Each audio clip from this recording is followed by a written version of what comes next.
So today I'm with Junior and Michelle. Junior, how old are you? I'm 23. And Michelle is not feeling well, but Junior's gonna have to talk for her. How old is Michelle? She's 19. Junior, how long have you been homeless? Have both of you been homeless out here in the streets of Phoenix? I've been homeless for a year and 3 months. My lady's just been homeless for about 8 months. And you guys are doing blues as well? Yes, we are. So Junior, when I approached you, I mentioned that the purpose of my channel, my mission statement is prevention through awareness. By you and Michelle having the courage to share your story, you can literally save somebody's life. The youngest person I've seen out here, you guys, is 13 years old. So you wouldn't want that for your siblings or family or children, your children. So again, your message could help prevent a youngster from coming out here, okay? So I appreciate you guys talking. How were you guys introduced to blues? I was 16. I went to a friend's house and a friend had threw some pills out on the table and was like, hey, check these out. He's like, I got some new shit that just came in. He's like, they're called like Perk 30s. He's like, my grandma gets them prescribed. She's like, but she gives them to me. And she's like, I get 100 of them. And that's where it started off with the real ones at first in 2015. And then it went down from there. I started doing them at that age, and then since then I had been catching like trouble doing time, and then I got with the big boys and I caught some serious time. Even when I came out clean as hell. And it's like a disease. You can't stop it. Even when you want to stop, you say you're gonna stop it, you're not. It's a disease. It's stuck in your body. I don't know anybody that has really changed and stopped for years and completely 10 years, 20 years. Everybody I know slowly falls back into it. Junior, you're one of the ones that have been doing this since the beginning. Those pills that you started back, 7 years ago, whatever, those are the real ones. Yeah. The legit, the 2A15s. prescription ones. Yeah. But you know that the ones today, they're counterfeit, right? Counterfeit, yeah. The real ones really aren't out there. The government has cracked down on the real pills, and so that's why these fake ones are out here. And you could tell by the price, right? Yeah. What were you paying for the real ones back then? $20 a pop, $30 a pop, $1 a milligram. And now, how much are you paying for these counterfeit pills? Now I'm paying $1.50, depending who you know, who you're plugged in with. If you're not plugged in, then you're paying $5. And if you're not even plugged in, you're still only gonna pay $3. That's the least. You mentioned you did a stretch of time. How long was that stretch of time that you were locked up? 4.75. 4.5 years? Yeah, no, 4.75. So 4 years, almost 9 months. Almost 5 years. That was 5 years. So you were clean, obviously, when you got out. How soon after you got out of doing almost 5 years did you relapse? A month. Not even that long, brother. Not even that long. I tried, but it was hard. I was always around this like same crowd of people, same area.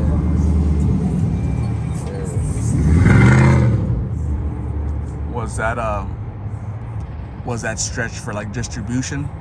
No, it was for like other stuff. Okay. Criminal damage, burglary,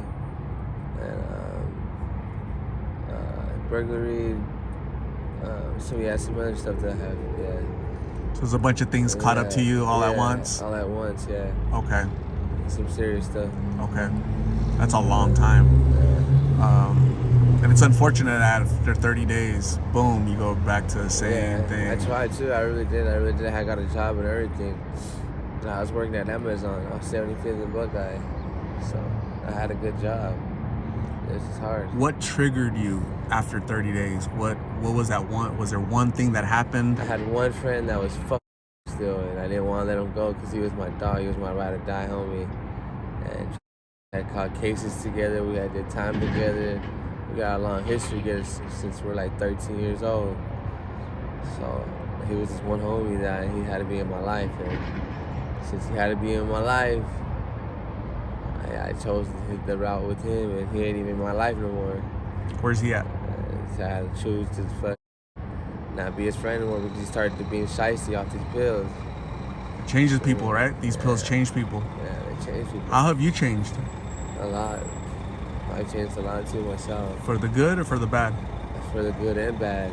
I do what I do to survive and to protect my lady, and I do what I do to people what they have coming. If they don't have that coming, I don't do it to them. If somebody works hard for their shit, I don't take from them, because I realize that people that work hard for their shit, they deserve to have their shit. You know what I mean? People who don't, they deserve to have it taken, just like all others. What does your future hold? What does it look like? My future right now, I'm trying to change. We talk about getting clean. You know, we talk about going to places, but when it really comes down to it, and that day comes, we don't go. So it's kind of hard, but it's the first step talking about it. I mean, it's the first step, and we're almost there. I mean, we're almost there. So hopefully we get it right soon. Does Michelle's family know that she's out here? Yeah, they do. They know she's out here. And they're upset and they're mad, and they don't like it. Do they blame you? Yeah, they do. Were you the one that introduced her to these blues? No. She started doing it way before she even met me. She has a disease her own. So they tried to blame me for it, but it's not me. It's her own willing. You've been doing this for a long time, and you've done time, right? Almost 5 years, locked up. It'd be sad if you're to be locked up again at your young age, because you're young, she's younger. And that seems to be the path, right? There's not a lot of success out here when you're out here in the streets, you know? It's dangerous. People are hungry, nowhere to sleep. The business owners are harassing you. The police are harassing you. Your safety, especially with Michelle, right? People out here have bad intentions for her, right? So it's I think it's a good thing that she has somebody like you to help her and protect her. It'd be nice if she wasn't on the streets at all, if you both weren't on the streets. But if she's gonna be on the streets, I think it's good to have like companionship, because it's extremely dangerous when you're a female alone out here, especially when you're young, right? What are your thoughts on that? Yeah, no, you're right. Because there's dangerous out here. There's men that have very bad intentions. There's times that random guys pull up on her and ask her, "Hey, will you suck my bucks?" I'm like, "What the f?" And they drive off. And you're right next to her? No, like I'll be like kind of like a little bit away. So when I do get up, they'll see that and they'll drive off.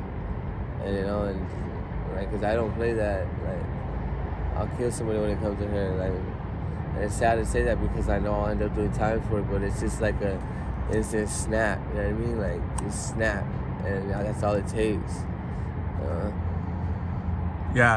Again, more the reason for you guys to be off of the streets. And you mentioned that it's a disease that you have, and that could very well be true. That's why you need professional assistance, professional medical treatment to help you battle with whatever issues you have, right? Your addiction, and just get off of here so you can live a better life. You're working at Amazon and you're trying to gain control of your life. Great, you can do that again and show Michelle what a good life looks like, right? So I'm gonna say thank you very much for talking to me, Junior and Michelle.